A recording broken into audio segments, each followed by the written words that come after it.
A very good afternoon to you, and thank you so much for finding time to be with us this afternoon, about 10 past 3 p.m. here in Nairobi, East African time.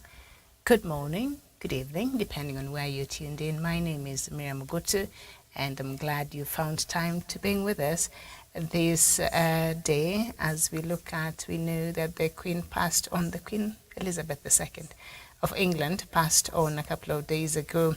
And of course, the death of Queen Elizabeth II has set into motion an intricate period of mourning, which will culminate with a huge state funeral on September the 19th, honoring her lifetime of devotion and steadfast service. And of course, this whole operation has been in motion and the planning, because we knew, or rather they knew, as the years went by, and she had aged. She died at the age of 96, so the death was just somewhere there in the corner. And so the codenamed Operation London Bridge, arrangements for Britain's longest-serving monarch, have been carefully pored over for years by the many agencies involved, with the Queen herself signing off on every single detail before her death. However, these details were kept under wraps until the sitting sovereign, King Charles III, gave it all his final seal of approval. The Queen will ultimately be laid to rest within St. George's Chapel in the grounds of Windsor Castle, alongside her strength and stay, that is her husband, Prince Philip. They were together for 73 years. And here as just a few things that have been happening. So we saw there on Sunday, following the Queen's death, her oak coffin draped with the royal standard for Scotland and a wreath of flowers sat in the ballroom of Balmoral. That's where she died, where estate staff had the chance to pay their last respect. And just dating back a couple of days ago, and on Sunday morning, gamekeepers carried it to a waiting hearse, and then the beloved monarch, the people of UK, left the Balmoral for the last time. The first leg of the Queen's final journey saw the royal cottage make a 6-hour journey to Edinburgh, and the Palace of Holyrood House, the official residence of the British monarch in Scotland. So that was on Sunday, and on Monday morning, the King started the day with a trip to Westminster Hall, where both Houses of Parliament expressed their condolences, and his wife Camilla then flew to Edinburgh, where they headed straight to the Palace of Holyrood House. In the afternoon, the King led a procession of carrying the Queen's coffin to St. Giles Cathedral for a service of thanksgiving, attended by members of the royal family, and that marked the Queen's last journey in Scotland.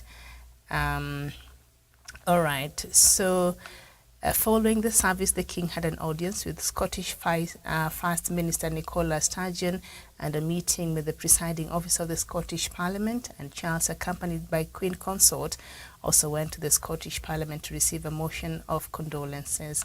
And in the evening, the King and the members of the royal family mounted their own flag of vigil of the Queen's Palace. And on the 13th, that is on Tuesday, the King and Camilla visited Belfast, Northern Ireland, as part of his first tour as monarch of the nations that make up the United Kingdom. The couple visited Hillsborough Castle and viewed an exhibition on the Queen's long association with Northern Ireland. The King then met the Secretary of State for Northern Ireland in addition to other party leaders, and received a message of condolences led by the Speaker of the Northern Ireland Assembly. And on Wednesday, saw an extraordinary procession take the coffin on a gun carriage from Buckingham Palace over to Westminster Hall, the oldest part of the Palace of Westminster, where the Queen will lie and has been lying in state until the morning of the funeral. For this journey, the coffin was to be adorned with the imperial state crown and a flower wreath. The procession along the Mall, across Horse Guards Parade, past Downing Street towards Westminster. I think for those who've been interested in following these processions, you've been seeing how that has been ongoing. And of course, senior royals, including King Charles III and Princes William and Harry, walked behind the beloved matriarch. They were followed by senior staff from the royal households, as well as close personal staff and members of the household division, as the crowds watched the procession, which took around 40 minutes. Big Ben tolled and minute gun fired by the King's Troop Royal Horse Artillery at Hyde Park echoed across the capital. Just a recap. And of course on Thursday, that is today, members of the public are now able to file past the Queen's coffin during its first full day lying in state at Westminster Hall on Thursday, and the hall will be open for 24 hours a day until 6:30 a.m. on the day of the Queen a.m. the UK time, the day of the Queen's funeral. And the UK government has warned that those wishing to pay their respects will be required to queue for many hours, possibly overnight. And if you've been watching, the people of England loved their Queen, and you can tell by the long queues that we've been seeing. And of course, tomorrow on Friday, the lying in state will continue for a second full day, and huge numbers of people are expected to line up in central London for a chance to visit the coffin and be part of the historic moment. And separately, King Charles and Camilla will visit Wales on Friday, bringing their tour of all 4 nations that make up the United Kingdom to a close. And then on Saturday, public access to the lying in state continues into the weekend. And on Sunday marks the final day for the Queen's body will lie in state in Westminster Hall. The UK public has also been invited to observe a minute silence at 8 p.m.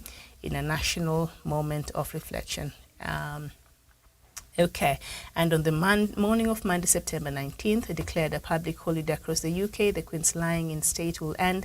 The coffin will then travel in procession once more to Westminster Abbey for the state funeral, the details which will likely come in the following days as the time progresses. So generally, that is what is happening there, just in case you're interested to know really what's happening there. And all right, so after almost a week of the highest profile activity, somewhat quite a time beckons for the royal family as authorities gear up for the state funeral on Monday. And of course, the focus of many now will be on the Queen lying in state in Westminster Hall, as I have shared that information there. And the people who literally slept close to that place just to be fast in line to viewing the body.